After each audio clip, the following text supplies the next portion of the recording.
Oilers fall 4-3 at the hands of the Dallas Stars. What ended up being a pretty close game. And Belle, you and I were talking on the pregame show.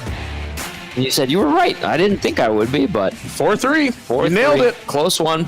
Didn't really go the way Oilers fans wanted it to, but some encouraging things there in that loss to the Dallas Stars. The Oilers, of course, without Connor McDavid and Leon Draisaitl, and that's important to note. But they do ultimately lose, and we have a lot to discuss on the GCL Diesel Oil Stream post-game show. Tom Gazzola, Shawn, Belle, and Hernan Salas with you. We'll also be joined by Reed Wilkins a little bit later on in the program. We are in the satellite studios. We're not in the studios. We're in my kitchen of my place.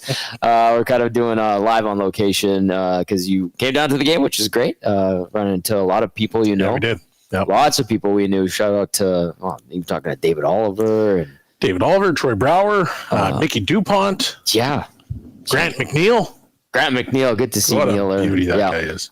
Joe Metz, Sandy Langley from OEG. Great to see them. So, unfortunately, it was more pleasant in the press box than it was on the ice, but some encouraging things, like I said, as we get into it. Of course, the post-game show brought to you by GCL Diesel, providers of the best diesel engine components around, from turbochargers to injectors, fuel pumps to sensors. They are the critical engine components experts, proud to serve Edmonton and Northern Alberta for over 50 years. Text us. I know a lot of people already are. 780-218-9999. Get to the nasty chat if you're watching on YouTube. Hit that thumbs up button. I know it's a tough night. I know they lost, but we appreciate it at EST. Like, follow, share, subscribe, all that good stuff as well. Nancito, come on. Let's get the Latino heat going. I know you had to get a little siesta in there in the intermissions, I'm sure. You've had a long day. But are you looking at this one negatively in the result, or do you look at how they were feisty and tenacious in that third period to the point where they almost reeled it in after being down 4-0? Yeah, not too negative. I said I was going to be easy with the two big guys out. They're playing a hell of a team, and I thought the Oilers bounced back well. They started well, guys. They were the better team in the first period. They couldn't capitalize on a few early power plays, and then Dallas is able to find that goal on they let Wyatt Johnson walk in. I mean, I don't know whose man that was. I know Ekholm and Perry were in the area, but they didn't rewind it back enough on the replay to see who let him go in all alone. It's unfortunate. Stuart Skinner's taking a lot of heat. I didn't like the third goal. He didn't either. He went to the bench and banged his stick and tried to break his stick and was very frustrated there. And on the fourth goal, that's just a brilliant tip. I mean, there's not many goaltenders stopping that, but Skinner's got to be better, boys. You got to make big saves. And this is not all on Stuart Skinner, because I thought the bad thing about the Oilers tonight, guys, too many odd man rushes. The Oilers were pretty sloppy in that sense. The power play gets them back in the game in the third. They almost tie it. Good pushback. And even at 4-0, guys, you're looking at the game and you're like, they're not terrible. Like, it's not like they were getting run out of the building, right? So, again, I thought a little sloppy on the odd man rushes. Way too many. You're never going to be successful giving that many up. You do need to save. Early on, you did need to capitalize on one of those power play goals. Maybe it changes the complexion of the game. But all in all, guys, I mean, without their two big stars against a very good Dallas team, I mean, they were right there with them again. And like I said, at 4-0, I thought, to me, it wasn't a 4-0 game. It wasn't like, if you looked at just the box score, you're like, oh, the Oilers are getting rolled. But if you tuned into the game, I don't think that was the case. But at the end, it's a loss, boys. So I get the frustration with some Oiler fans. Like I said, one gentleman's taking a lot of heat on the nasty chat as per usual when they lose. I wonder who. Silly Punk Colson. I'm kidding. Belle, your thoughts, just a synopsis before we go into the scoring. Yeah, I agree with Hernan. I thought they came out hard. They played well in the first period. They couldn't capitalize. And then we talked about in the pregame show where it's like, don't give goals for free. And then you look at that breakaway goal. That's a goal for free. Yes, it's a chance that you shouldn't give up because you have numbers. You had four guys back. One guy changed. All of a sudden he's on a breakaway. You don't need to give up that one because that's like a momentum killer, and you had the momentum.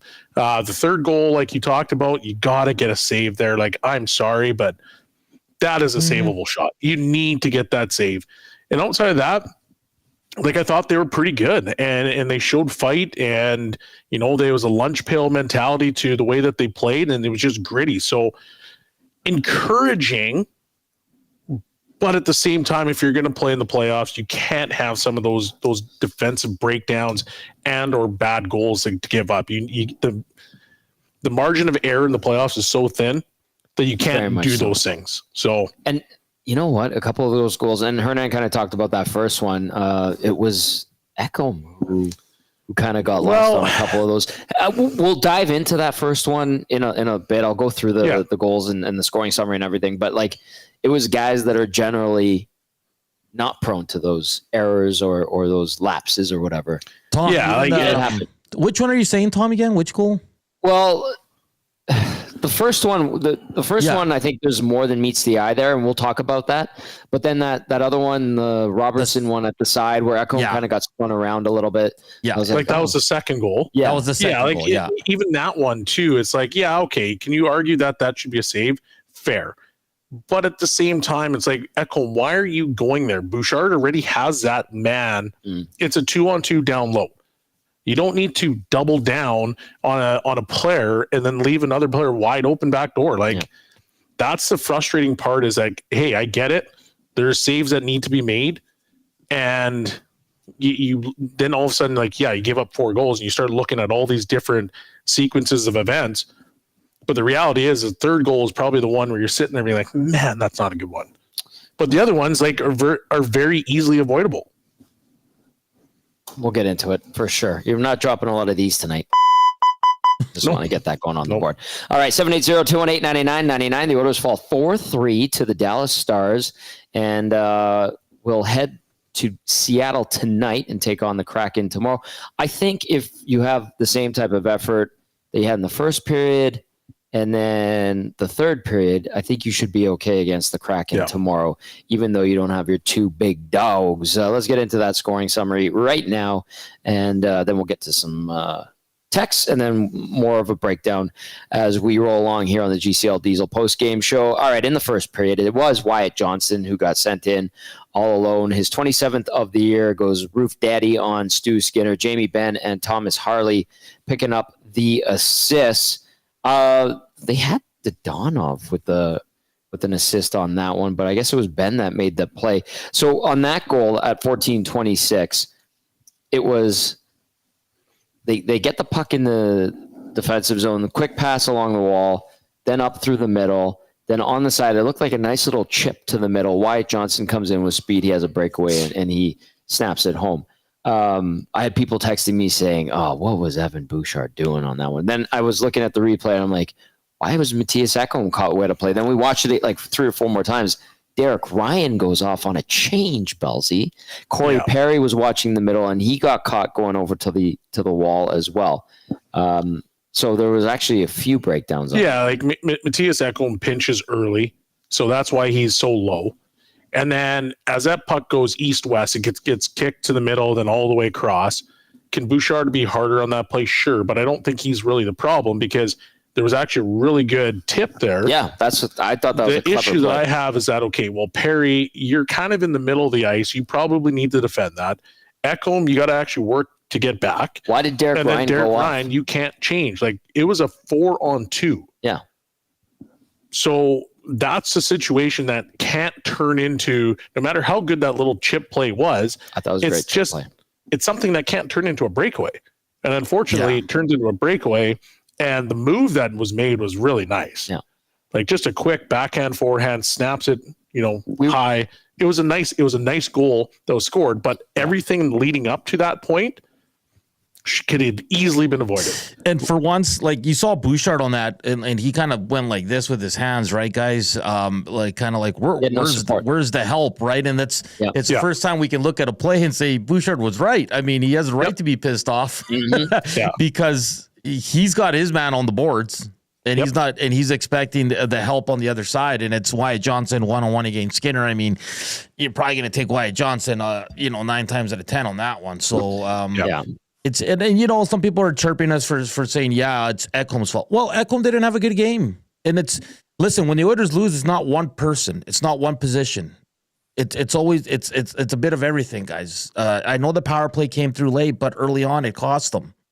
It didn't do much. Ekholm and Bouchard. Ekholm was dashed too, guys. And probably directly his guy for 2 goals. Yes, you want to save, and we're not disputing that. We're not defending Stuart Skinner.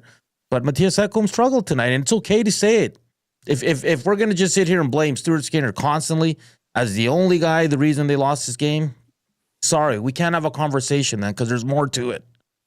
Yes, Stuart Skinner has to be. Things can be true. Yeah, Stuart Skinner has to be better. You need a save, especially on that third one. No one's denying that. But to sit here and give Ekholm a free pass, sorry, we're not going to do that.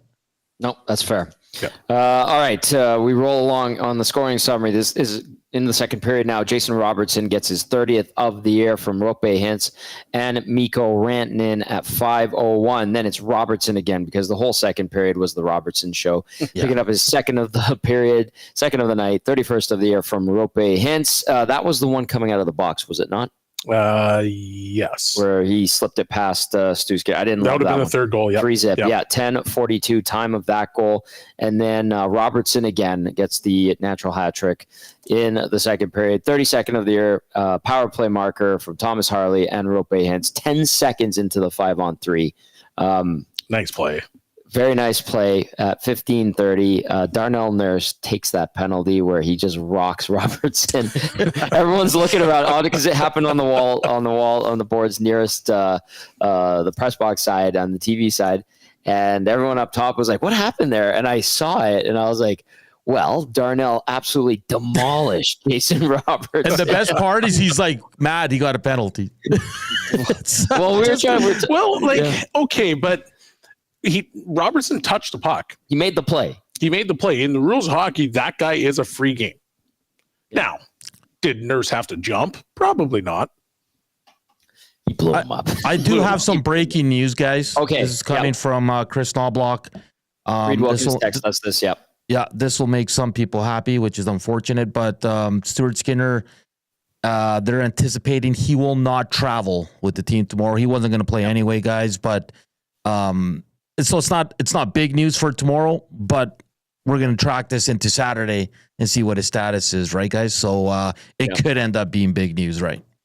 That also looked worse on the replay than it did in front of us in real time. So we'll discuss that as well. That was Mikko Rantanen clipping Stu Skinner in the third period, catching him. You could see him wincing in his neck and all that. So we'll get into that. Yeah, Reed texted in too. He said no update on Skinner, but Knoblauch anticipates him not traveling. Mm-hmm. So either Ali Rodrigue or Cullen Delia will be sent up to the game tomorrow in Seattle. They'll probably have to catch a quick flight. Yep. Good thing is there's directs. I know that the Condors were in action tonight. What are you laughing at, Hernan? Rodrigue playing. We're going to track it. You're going to track it. Uh-oh. He's in the airport. Uh-oh. He's in a cab. Yes. Away he goes. Direct flights from Baco to Seattle, Tommy? Yeah, is that what you're looking up? Well, of course there's direct flights from LA to Seattle. Come on. No, he's in a car driving up the coast right now. No chance. No. He's in the car. Yeah. Going 120. Boys. I'm on my way. Stop for McDonald's. In and out for sure. All right, we continue the scoring summary. Into the third period we go. This is where it gets interesting. Cory Perry on the power play. Nice. He mucked that one. Yep. His 16th of the year off the Wallman point shot off the wall. And Perry buries it. Henrique, the second assist, that goal coming at 9:30. And you're like, so you're saying there's a chance. And then Adam Henrique gets his 10th of the year on the power play from Cory Perry and Evan Bouchard to make it 4-2. 13:54 time of that goal. And then Zach Hyman, he mucks one in front. That was a nice goal. Classic Zach Hyman, his 26th of the season from Evan Bouchard and Matthias Ekholm at 18:35. The Oilers would try with the empty net in the last minute 25. They just couldn't get it. And ultimately, it ends up being a 4-3 loss. Shots on goal tonight, guys, 44-24 in favor of Edmonton. Face-offs, 50% down the middle tonight. The power play goes 2 for 6. That's good for 33%. The PK, 2 for 3. Hits, 22-9 in favor of Edmonton. Block shots, 20-11 in favor of Dallas. Giveaways, 19 for the Stars, 9 for the Oilers. Both teams officially with 8 takeaways. It is a 4-3 Oilers loss. Keep those texts coming in, 780-218-9999. Get to the nasty chat as well as we get into the breakdown, brought to you by South Fort Chev. We are officially in truck month, which comes with deeper discounts, lower interest rates on Silverados and HD, 0% for up to 72 months on Silverado Custom and Custom Trail Boss. The Silverado is built in Canada. 90-day payment deferral or $10K cash back with the purchase of a new vehicle. Conditions do apply. See dealer for details at www.southfortchev.com. Drive a little, save a lot at South Fort Chev. I saw someone in the nasty chat saying, guys, don't make fun of injuries. We're not making fun of injuries unless that was towards someone else. We would never do that. Hopefully Stu Skinner is going to be okay. And let's get to a couple of texts before we get to the breakdown. Bad Andy chiming in. Bad Andy says, Skinner, never great for the Oilers when the team isn't at its best. He never steals a game. That's not true. He's actually stolen a couple this year, but he has had some rough patches, and his averages are not very good. That is for sure. Tough go on breakaways and 2-on-1s for Skinner this season for sure too. And then Bad Andy adds, I honestly have more confidence that they will win when Pickard is in net. His lateral ability and his compete level are much higher than Skinner's. That's according to Bad Andy. Bronx, the Boilermaker, texting in, says, Tommy, it's worth your favorite Oiler. Better than watching this game, Bronx, the Boilermaker. What do you mean? I talk about Belzy? I don't know. I don't know.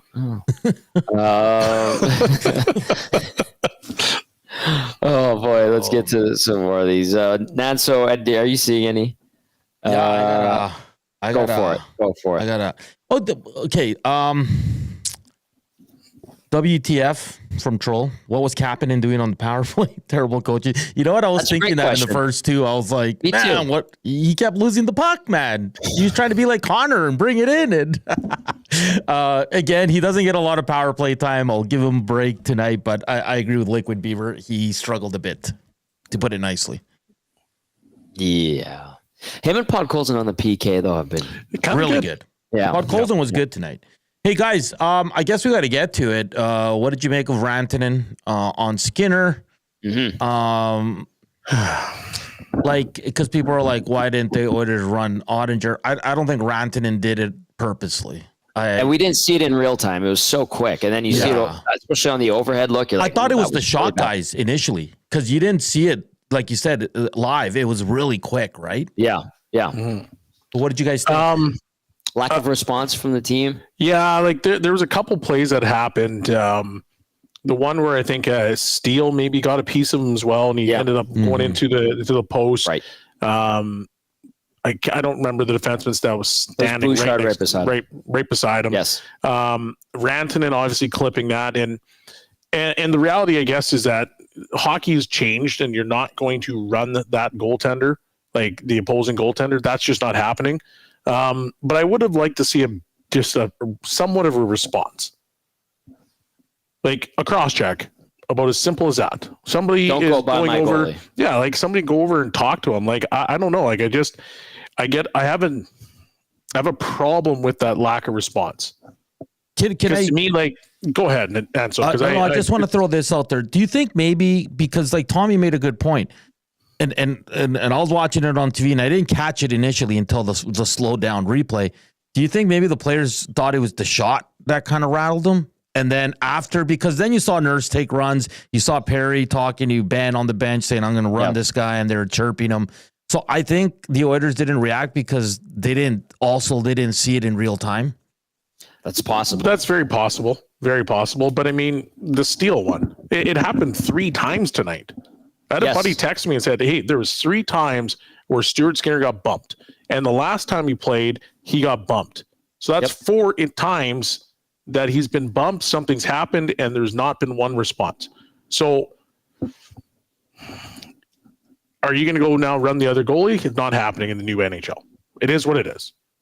But agreed. I just think there needs to be just something a little bit more than that. Just like, exactly. To send the message, stay the hell away from our crease. Yeah. Otherwise, there will be repercussions. Like, I'm not even asking for a fight. I'm not. No. I'm just saying there's got to be just a little bit of something. Cross-check a guy. Don't care. But just, I'm not asking for a fight. I'm not asking for anything dirty. I'm just saying, like, you got to protect your teammates. Those are your guys. Because if you see one go down, you got to figure out a way. Like, well, what happened? But you saw it when Steele ran over Pickard, right? You saw Wallman and Perry muck it up in there. So that's the kind of response you want too, right? And same with Sam Steele. I think he was going hard to the net and he tried to, put on the brakes, but it was too late and ran into him because you kind of see he was trying to get out of the way, but it was way too late. Again, I don't think either play was dirty. They happened, but you still need somewhat of a response. And I don't mind it because Nurse, that it's unacceptable. Yeah, and around there. Nurse took a penalty, guys. That's not what you want, right? Like he went and laid and was a late hit and all that. But like Big Uke says on the nasty chat, they did cross check him the next shift right away, right? Like fair enough. I mean, maybe that was the response, but you're just hoping that maybe the more physicality ramps up for a certain number of times, or the rest of the game, Rantanen, you're just going to get ran. And that's maybe just the difference. But, at the same time, like I think there was a situation where they raised their game and they didn't quit. So you kind of, it's back and forth on that type of situation. You take the power play if you get it, and you go from there. But I just don't think that you running the goaltender is going to happen in today's world. It's just not. And maybe even that fight might not. That's true. 780-218-9999. The Oilers fall 4-3 to the Dallas Stars. They get a bit of a comeback going. Can't complete it. Jason Robertson with the hat trick tonight. Edmonton now hits the road to take on the Seattle Kraken tomorrow. It's another late one, by the way. We're on the air at 7 o'clock from Boston Pizza Westgate. Matty Cassian will be coming down. I know Nanso will come visit. Dusty was talking about coming and stopping by. Hey, maybe we'll get Belsey to come down. Nope. He's like, no, tonight's going to be my late one. This is my night. We'll have a great time, and maybe we're talking about an Oilers victory at this time tomorrow night. We do want to hear from you as Edmonton does fall to the Stars. I think there's a lot. I would look more positively than anything. Yes, there were blemishes. There's issues. There were letdowns for sure. It's disappointing. We didn't see the reaction to Stuart Skinner getting bumped a couple of times. It feels like he's getting bumped more and more. Do you think that that's a thing where people around the league recognize we could probably push their goalie around and we're not going to get any repercussions for it? Do you think that's kind of how it is, or is it just coincidence? I don't actually think Rantanen meant to do that. The Rantanen one, sure, but like the Sam Steele, you know what I mean? Like, like it. Well, we talked about it before. The Oilers aren't they want to play a skilled game, and they're not really interested in getting into, the physical side. And when you bring a Kane back or you bring a Frederick back, there's like a little bit of that hesitation of like, do we really want to do that? Because there's a bit of fear of retribution. And like Darnell Nurse, I don't really want him in the box because you can see how valuable he is to the team. Yeah. Especially when Bouchard wasn't playing well. Like Bouchard's playing better now, but you can see how valuable Darnell Nurse is. So it's really hard to say, hey, Darnell, you're the guy that's going to have to go out and answer the bell. But I don't think that's realistic because you don't want him off the ice. And then if you look up front, well, Perry has been kind of like a lightning rod. Like he's been the guy that's been kind of the heartbeat. I don't want you off the ice either. So it's hard, right? Because what do? You gotta walk that fine line, as they say. Dirty Curdy chiming in says Bowman's inability to address goaltending could be the downfall of this team. Even with both stars healthy, you can't overcome consistent sub 900 goaltending. It's demoralizing. Would have like the better response on Rantanen and Steele. Frederick and Kane will fix that, says Dirty Curdy. Mike from Calgary says the same guys will be working tomorrow, and let's not hope a Saddle Dome fly lands on Wolf. 5-game Stars sussy incoming. Oh, I love sussy. AKA suspension. Doesn't sign text guy texting in says Ekholm leaves his guy because he has no faith in Bouchard winning the battle. He's been doing that since he arrived. Well, he's been carrying Bouchard a lot. Do you buy into that now that's like a tendency because Ekholm can't trust Bouchard? Do you think that's a thing? So he overcommits. We're talking about the second Robertson goal here. Yeah. Yes and no. If this was Bouchard last year, we're probably not even worried about it. They're probably both just playing their position. I think there is a tendency to overcompensate sometimes. Yeah. He was kind of stuck in no man's land a little bit. Yeah. But it's a 100% a yes and no. I just 100% a yes and no. Think about that. That's like the biggest non-answer ever. I know. You just talked around a non-answer. I just don't think that Ekholm played his best game today. And that's fair. He's their best defenseman most nights. He has and can have an off night, and I think we saw it for parts of it tonight's game. Taco chiming in. Taco says, Tommy, I'm not even mad about this loss tonight. The boys played really hard and controlled most of the game. Dallas took advantage of their bounces, and the Oil had trouble finishing. All in all, I'm pleased with their performance. Taco. I'm with Taco on that because I had people texting into our shows throughout the week heading into this game, because we had those extra days between games, saying, "Oh, this is kind of like a scheduled loss. We'll look to Seattle to get the win, and we'll see what happens. Hopefully, a good performance against Dallas. Probably lose that one, and then go get that win against Seattle." That's what a lot of texts came in saying that same thing. So, I just don't like that mentality. I don't like that mentality either. But and it's going to be tough tomorrow, Tom. I know a lot of fans are like, oh, they'll beat Seattle, but they're traveling tonight. They're going to get in late. No morning skate, right? You're gonna play Pickard anyway, so nothing should change in that sense. No. You're probably going to play the same guys. Maybe Emberson draws in for Stetcher. Maybe you have no other forward. So I don't think this is a given that the Oilers are just going to go in there tomorrow and roll Seattle, because they're dominating them. As of late, right, Tom? They've beat them. They've always dominated Seattle since they've come into the league. So I just think, and like Belzy said, that attitude that this is a game. But I think for me, I knew a game like this was going to come, and they made it closer at the end, which is great. But without the two big guys, you knew they were going to be down maybe 2, 3, 4 goals in a game. Well, at one point with the two big guys out. So, and again, like, they fought back. They were really good, but I don't think tomorrow's a gimme game either, boys. I truly don't. I think that's going to be hard fought battle once again. And the Oilers, like I said, now these guys are used to the travel and all that, but that's tough, boys. Like, Belzy, you can probably talk to it more. Like, you're getting in 2, 3 in the morning. Yep. You gain an hour though. Yeah. You're getting in late. I mean, the travel to Seattle's not crazy hard. No. Mm-hmm.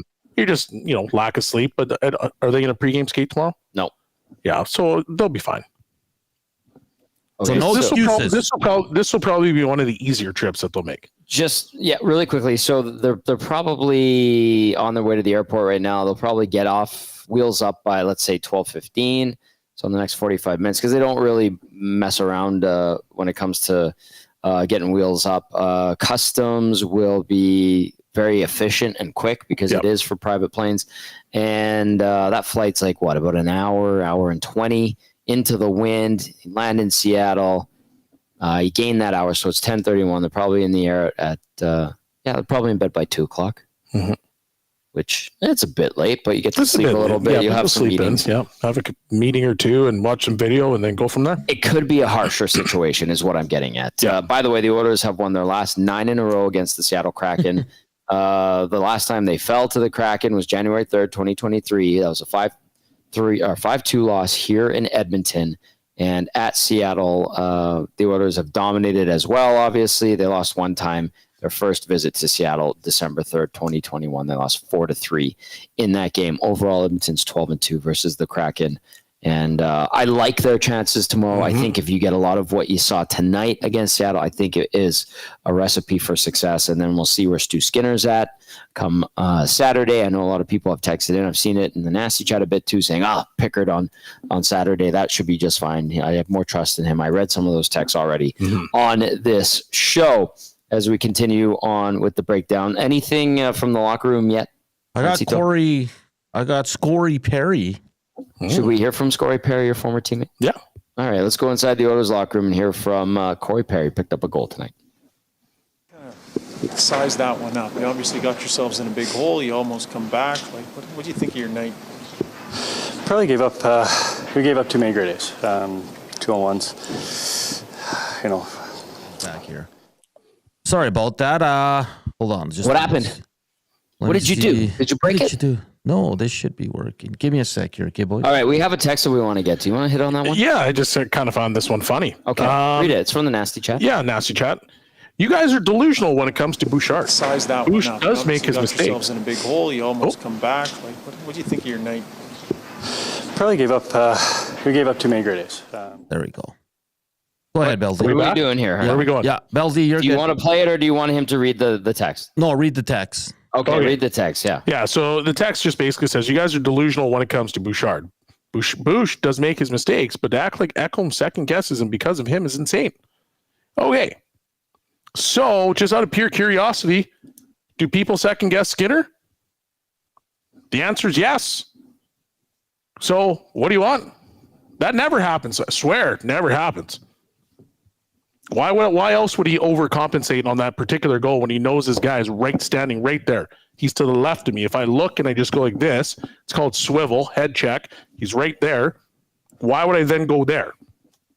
Make that make sense. But you're right. We don't know. You played in the NHL. You played defense in the NHL. You would know better than probably 99.5% of anybody out there, including me and Nancito. All right. Thank you. I like that. You got feisty and tenacious there. Stupid. Belzy's feisty. You want to talk about Latino heat? How about Belzy heat? All right. Let's go inside the Oilers locker room and hear from Cory Perry. Yeah, let's hope this works. I hope so. All Best right. of luck. Size that one up. You obviously got yourselves in a big hole. You almost come back. Like, what do you think of your night? Probably gave up. We gave up too many great A's. 2-on-1s. You know, forwards, myself. You know, not covered for the D, and you know, it ends up in back of your net. They're a good team. They know how to play. They're skilled. They're quick. So it's they took advantage, and you know, we got down. But you know, after the second, we never say die. You just come back and you know, you just push for one at that power play at the start of the period, and go from there. So you know, I thought we battled hard at the end. What is the bench like when you're already out without Connor McDavid, Leon Draisaitl, you see Zach Hyman go down, and then Evan Bouchard, and then Stuart Skinner go down? Like, what's going through the mind of the bench when all those players are going down? Other guys have to step up. I mean, it's simple. It's you know, they can't fill every hole with one player. You know, especially with those guys out. So you know, it's good to see everybody came back. And hopefully Stu's good, and we'll go from there. Let's ask you, Cory. Like, you know, I know that toughness is sort of something you guys have to do as a group. When you see Stu take a couple of bumps, and then you see Calvin take a couple of bumps, Yep. Overall, are you comfortable with the way your team is responding to these types of things? No, I was pissed at myself. I didn't see what happened. That's I was on the ice, and when Rantanen hit Skinner, and that's on me. I should never let that happen.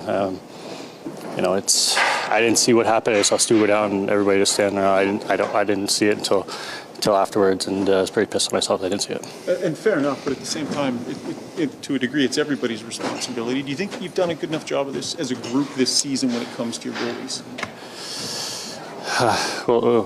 We'll talk about that internally. Or you mentioned kind of defensive play by yourself. I wonder if on the first goal there's a little bit of confusion going on with a lot of guys in different assignments. What did you see on the first goal? They got in behind us. You know, I saw the pass go by me on the right, and I didn't see the guy in the middle of the ice. And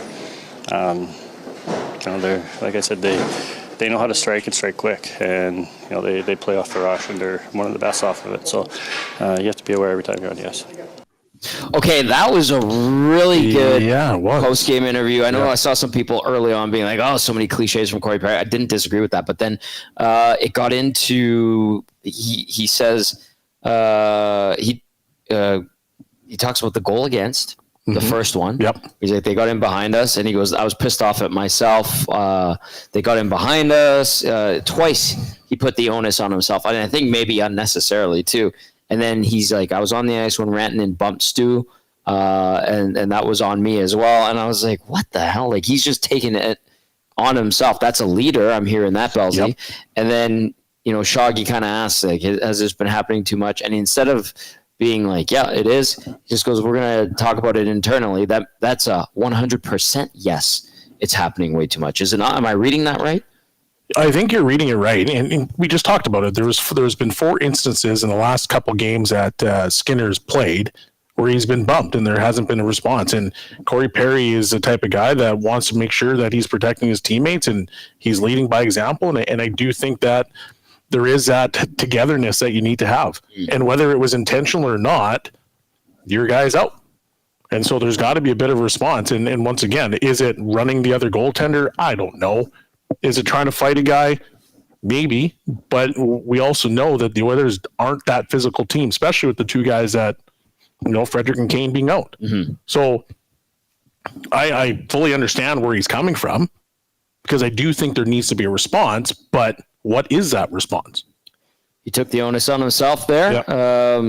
Maybe they'll discuss it internally and have some kind of response and start to play a little bit tougher around their crease. Keep those texts coming in. 780-218-9999. Our boy down at the rink, Reid Wilkins, is ready to rock. Host of the Reed Wilkins Show right here on Edmonton Sports Talk from 3 to 6, Monday to Friday with Jay Milne. Reed, Rick, you heard Cory Perry there, I'm sure, and you were in the locker room. You were in Kris Knoblauch's post-game presser. Just your thoughts on the game and then what we just heard from Cory Perry, maybe.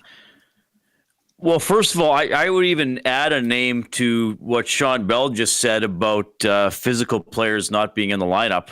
And I would actually add Leon Draisaitl's name to that list because he can be physical and quite aggressive with his stick in his own way and quite underhanded in seeking revenge in his own way as well. Certainly not in fighting, but I think he's got an element of aggression to him. I mean, look, they missed the big guys greatly in the first period. They got to 3 by the end of the game, but they couldn't finish their chances. I mean, they owned the first period, especially the first 15 minutes, and they couldn't finish chances. They got the power play goals later. They didn't get the power play goals early when they could have had a lead. They had guys with great chances who, shot wide or couldn't finish. And I was left wondering, what if that's McDavid? What if that's Draisaitl? What if it was McDavid or Draisaitl making a pass to a guy that would have been a little sharper and maybe generated a better chance? And then, I always say I generally don't pick apart individual goals, but make a big save, one of them. And you never know what's going to happen later in the game. Like 3-0 after 2 periods would have been pretty deflating. But maybe we're talking about the Oilers getting a point if it stays at 3. There were very good shots. I mean, Wyatt Johnson on a breakaway is great. Robertson's goal I think the one that made it 3-0. That was the worst one for me. That is also where McDavid shoots on goalies, though. He shoots between the right foot and the stick. It is a shot that shooters use. Yeah, it's the old man corner. But again, stop one of them. Stop one of them. Keep it at 2-0 or 3-0. That didn't happen. True. Yes, encouraging that they didn't go away for sure.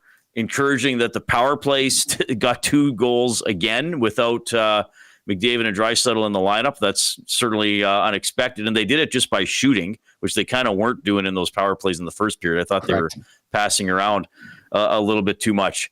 I think that the goalie stuff, I don't know exactly where I sit. I mean, it is a problem that their goalies are getting bumped.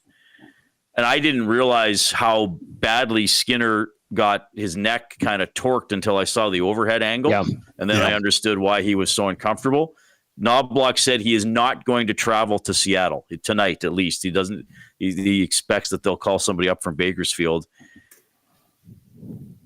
Most players, and Shawn knows this, and you guys I think we're talking about, but most players don't expect to fight anymore. Like, even if they do something kind of cheesy. And I think you said it, Tom, maybe some of the Oilers didn't even see what Rantanen did. And again, it was quick. Rantanen's not doing that on purpose, but that doesn't mean it should go unpunished. Correct. So, but they need to be stronger, or they need to be more irritating to the other goaltender. Like, something has to happen. Yeah, maybe they need to stop in his crease more often. Maybe, blow a little snow at him once. Like, I don't know what the response is, because, like you mentioned, the fighting aspect has changed in the NHL.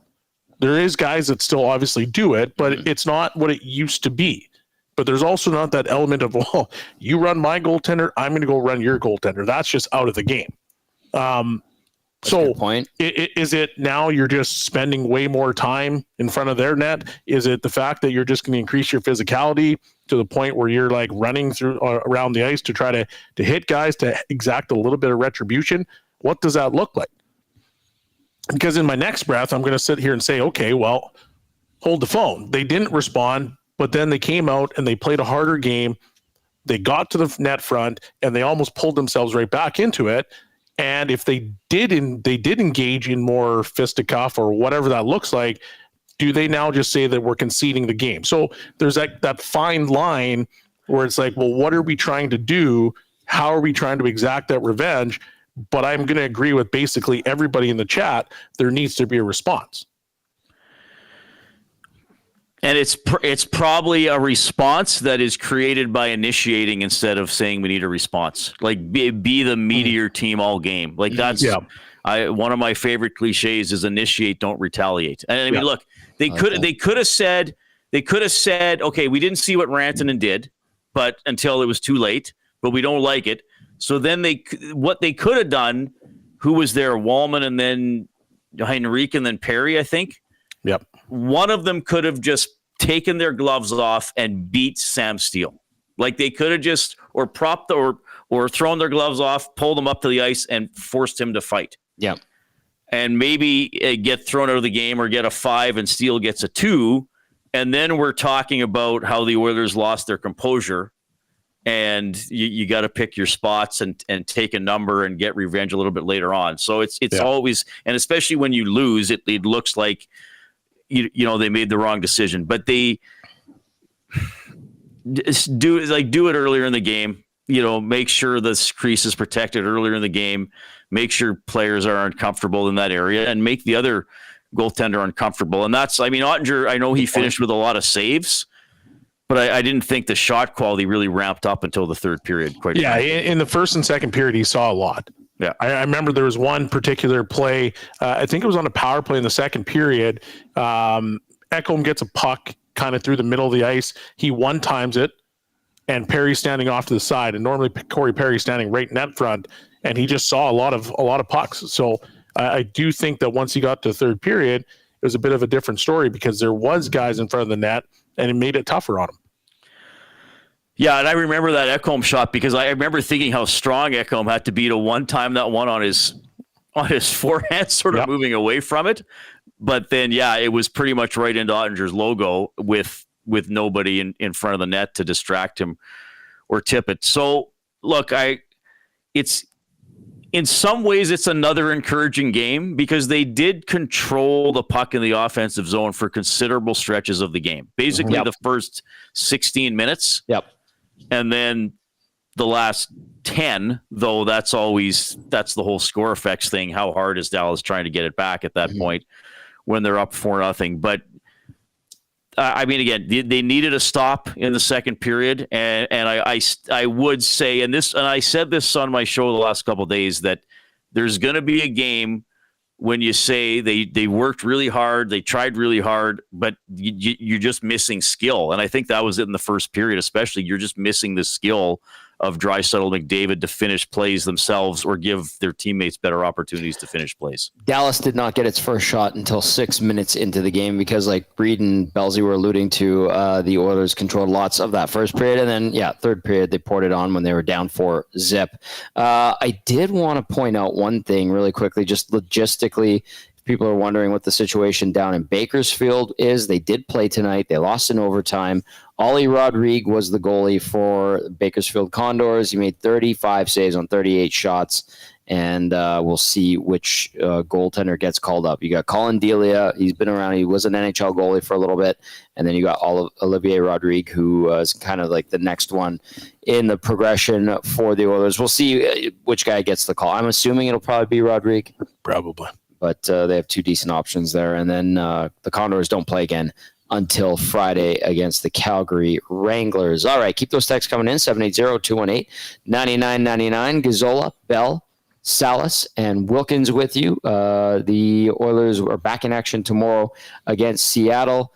All right, Reed, Rick, I was saying, I've said it a couple times, like if Edmonton gets that type of effort they should be okay tomorrow night against the Seattle Kraken, regardless of the travel tonight, getting in a little bit later and not being able to skate tomorrow because it is a back-to-back. What do you think to that? Yeah, I hope so. I think this is a tough back-to-back, though. Like, I don't know. Like, Edmonton's like, that's a couple of hours, right? I mean, I guess you kind of do gain an hour. And Seattle is still, I think we saw on Saturday, Seattle's still dangerous, but they have that non-playoff thing where I thought anyway, well, they lose interest for 10 minutes and then, oh yeah, we got the puck. Let's see what we can do with it. And then, oh, wait, we got to check too. We're not going to be in the postseason. I don't know if I want to block it that badly. So I think if the Oilers can score early tomorrow, and sometimes on a back-to-back, you see the team playing 2 in a row be better in the first 20 to 30 minutes of the game. So I think if the Oilers can come out and get rewarded early, like they got to finish their chances early, and then maybe you make Seattle lose interest a little bit because they're not playing for much. But I do think this is a tough back-to-back with the travel and coming off a game like this one. I see one thing in the nasty. What are you laughing at? I'm just laughing at what you're probably going to bring up. Okay. I'm curious to hear I'm going to bounce it off of Reed. Daniel Y. And Nats will get in here if you want to, too. Daniel Y. Is this the one you saw? Yeah. Okay. I saw it. I was like, I kind of don't disagree. Daniel Y. via the nasty chat says, Knoblauch doesn't like physical force. He is a gentle-minded coach. Guys, I think that's extreme, but I think there is something to that. I think he is a puck possession, feel good about yourself, and go out there and make plays type of coach. Of course, he recognizes this is the physical nature of hockey. He's from Saskatchewan, but I think we have seen he stresses positioning and intelligence over aggression and unchained emotion. Hey, sometimes you just need to beat the out of somebody. I agree with everything you said. The problem is that you're going to have to get a little bit of truculence to steal a line from Mr. Burke. You have to have it. That's what, look at the last couple winners in the NHL, the Stanley Cup Finals. Team that brings it home. The last couple of years, you had the Florida Panthers. Well, truculence. Golden Knights, they were heavy. They're in your face, yeah. They're in your face. The year before that, I believe it was Colorado. Am I correct on that? Yeah, but that was more skill, wasn't it? But man, what did they do at the deadline? They brought in guys that could grind. They brought in Josh Manson. Lehkonen. Yeah, Like, they brought in guys that could. But the point of it was that maybe they're not crash and bang guys, but they're gritty. Manson, however, is probably more of a crash and bang guy. But they brought in gritty players that could play in those games and wouldn't shy away from it. So there is, yes, puck possession because you have a good team and you have the ability to do that. But at the same time, there's got to be a little bit of like, I don't know, run into somebody. I'm with you. But again, I think the two guys they were missing tonight, McDavid and Draisaitl, are also two of their more physical players. Maybe not in terms of I will fight you, but in terms of I will actually hit you or rub you out. Or in Leon's case, I will stick you. I mean, Leon is not a clean hockey player. No, he's not. So he's an a-hole out there. It's kind of funny. Yeah. Okay, last one for you, Reed, because it is getting late. Would you be, if you were an Oiler fan, would you be more encouraged by today's effort, despite the result, or discouraged by today's result? I'd be encouraged with the way they attacked. I'd be discouraged by the goaltending again, because again, you needed a save. I'm not going to debate every individual goal with people. Something needed to be stopped in the second period. Mm-hmm. And now you don't know how healthy he is, quite frankly. I mean, you don't know if that's a concussion or a neck or something that's going to linger. Yeah. And then if your duo is Pickard and Delia, or Pickard and Rodrigue, then that's quite iffy. Now I'm jumping ahead of myself because maybe Skinner's fine and plays Saturday. But that's discouraged me is that we're still waiting for Skinner to look like the Skinner of last season, or even when they had that hot stretch this year and went 22-6-1 as a team. Connor McDavid got frustrated because of the punishment he took, the physicality he faced. Took a 3-game suspension. Stu Skinner looks like he's starting to show that same frustration with guys opposition players getting too comfortable in and around him. That's a sign, guys. To me, at least. Am I often saying that? Well, I think he's frustrated with himself too, though. Well, he knows they look at the shot clock during the game. Of course. I think I saw the weird. I won't even call it a tantrum because it was like this weird poking of the stick. Couldn't even break it. Yeah, I don't mind that. I used to get more upset. Like it's different maybe when the goalie does it because you need him to be steady. But I think he's frustrated with himself too because I think he's still waiting for himself to be who he was last year. Mm-hmm. I will end this segment with Reed with this little anecdote. I do vividly recall one night where Mikko Koskinen had allowed 4 goals on 4 shots to the Vancouver Canucks. I think it was like midway through the first period, maybe 15 minutes in. And after the 4th goal went in and he still had a donut on the board for saves, he tried to break his stick and couldn't. I also remember that night as one of the few times I actually made Bob Stauffer laugh because I started Overtime Open Line by saying, what's the old saying? You score on 100% of the shots you take? Oh, no, sorry. That was just on Koskinen tonight. But wait, I got a little sound for that one. That one is well played, Reed.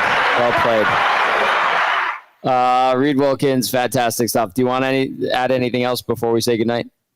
Just that I think all 3 of you are great, Hernan included, even though he's not on camera. He's awesome.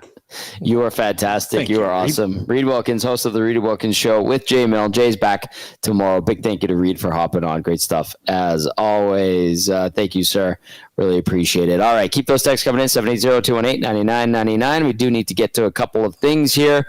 We will start with the turning point of the game, brought to you by Advantage Sports Medicine and Physiotherapy. At Advantage Sports Medicine and Physiotherapy, we treat you like the pros. Our multidisciplinary team includes sports medicine physicians, along with highly skilled physiotherapists, strength and conditioning coaches, and massage therapists. For me, guys, feel free to agree or disagree on this one, but I will say it was the 3rd Jason Robertson goal on the power play. It was a 5-on-3. Took him 10 seconds after the face-off to bury it, and that was after he got absolutely demolished by Darnell Nurse. That was a great hit, but it made it 4-0, and I felt that was the wind out of the sails, and I was like, good night. I said to you, good night, Irene. To the Oilers' credit, they did claw their way back, and I think that's an encouraging sign that they didn't just wilt away and die tonight. But that 4-0 goal was like, it's over. Like I knew they weren't gonna 3-0 maybe 4-0. That is super hard to do, and they almost did it, which is good. But that is the turning point of the game. Yeah, I would agree. Thank you. I appreciate that. Nanso? Yeah, I never disagree with you, but I think I like you so much. But I would have actually probably thought the 3rd goal kind of killed it because it was a stoppable puck. Like that's the one Skinner has to have. But the other one's a 5-on-3. It's a great deflection. I don't disagree with making that point, but the score at 4-0, that's when it's like, oh, this game's over. Yeah, because at 3-0, you're still like, we get one, you get another one. But if they don't score that goal, Tommy, if they don't score that goal, it's 2-0. And now that hill's not like insurmountable. Like that goal to me. And I'm not going to disagree with the one that you picked, but the 3rd goal, I'm just looking at it, and I'm just like, man, that's a crushing goal.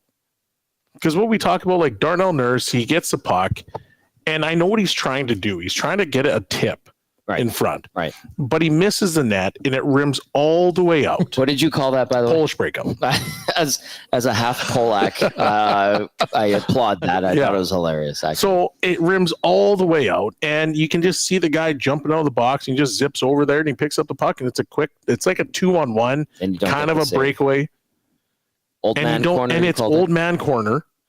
But it's from distance. It's not like it's in tight. It's from distance. And if he makes that save, 2-0. Mm-hmm. You score a goal, 2-1. Never know what can happen. That's true. Anyway.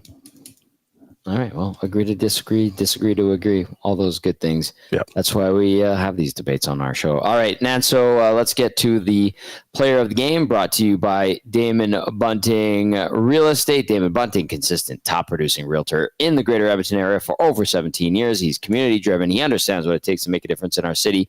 Awesome guy. Check him out, DamonBunting.com, or visit his Instagram at Damon Bunting Real Estate. Damon Bunting, now with the agency. Nancito. Yeah, because I feel the Oilers, they played, I mean, it's 4-3, but I thought even at 4-0, they deserved a little bit better there. But so I'm going to pick Jason Robertson, obviously the hat trick, fantastic player.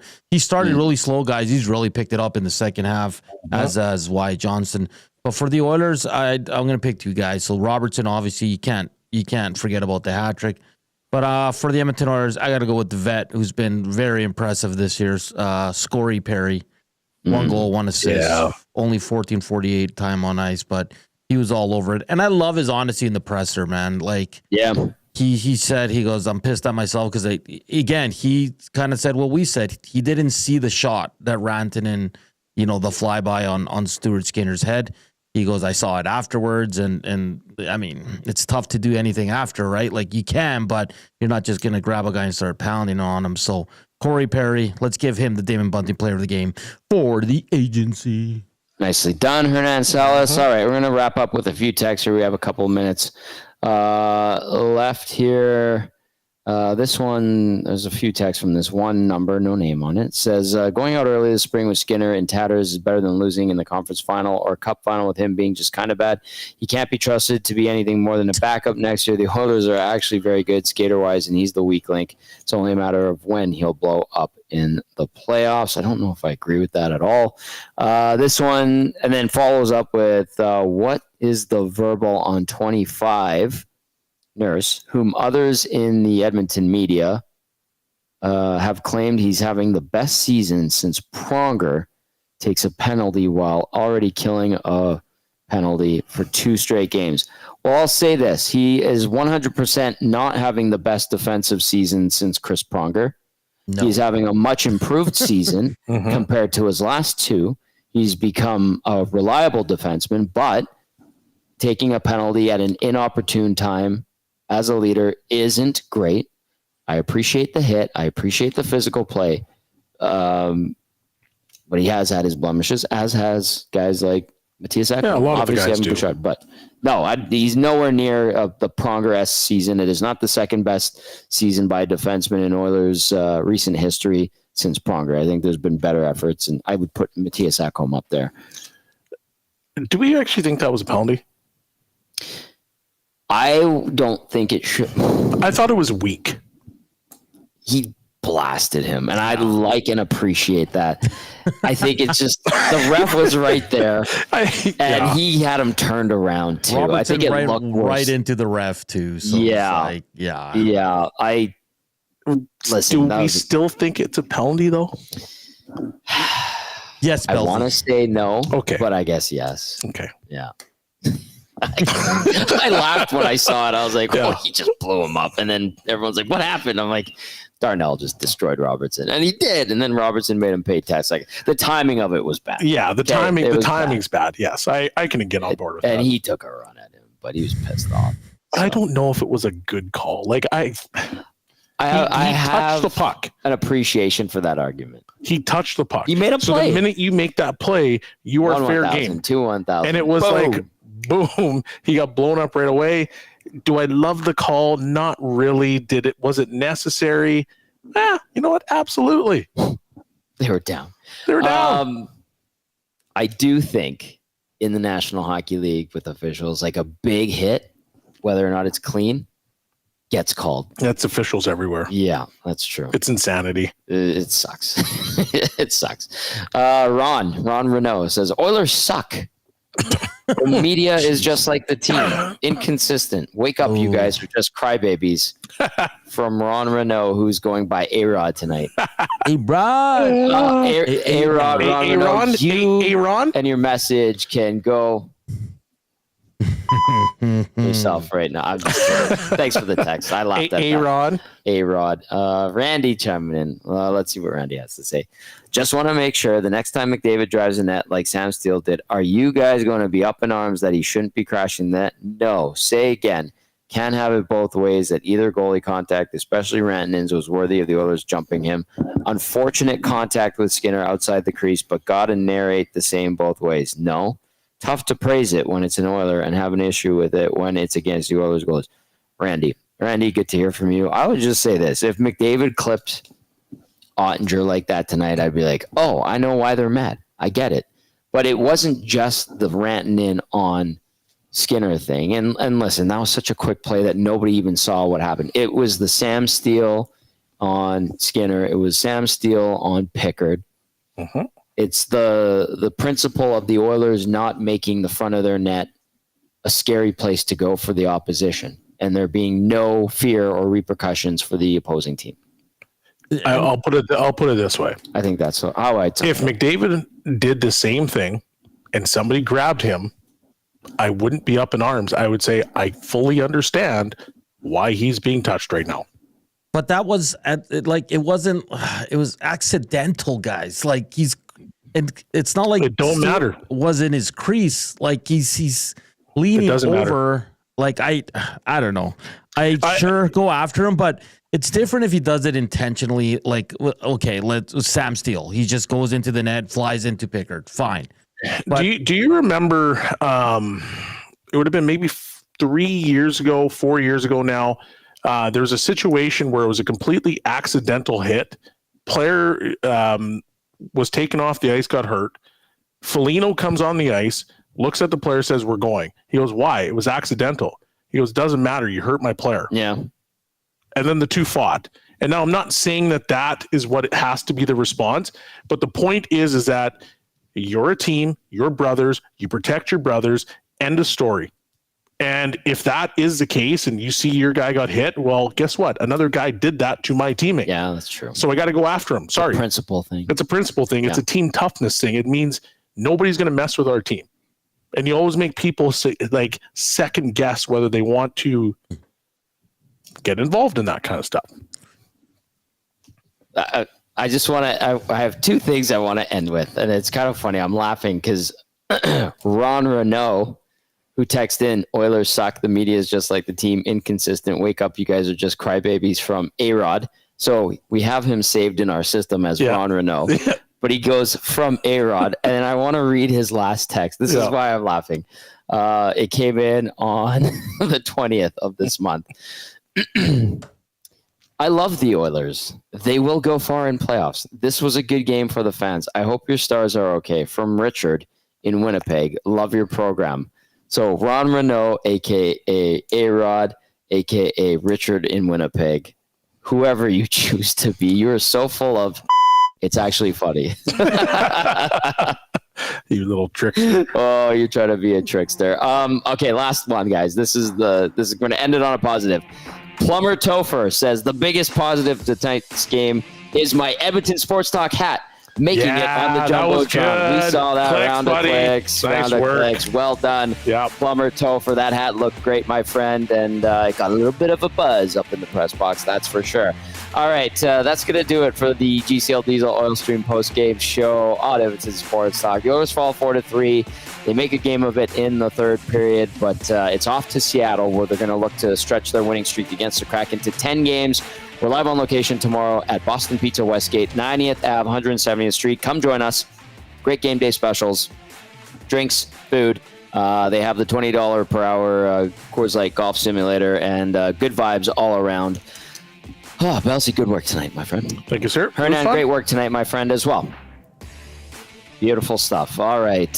For Hernan, Salas, Reed Wilkins, and Shawn Belle, I'm Tom Gazzola saying have yourselves a great night. Thank you for watching. Thank you for listening. We will talk to you tomorrow. The boys get going at 6 a.m. on The Nielsen Show with Lieutenant Eric. Good night.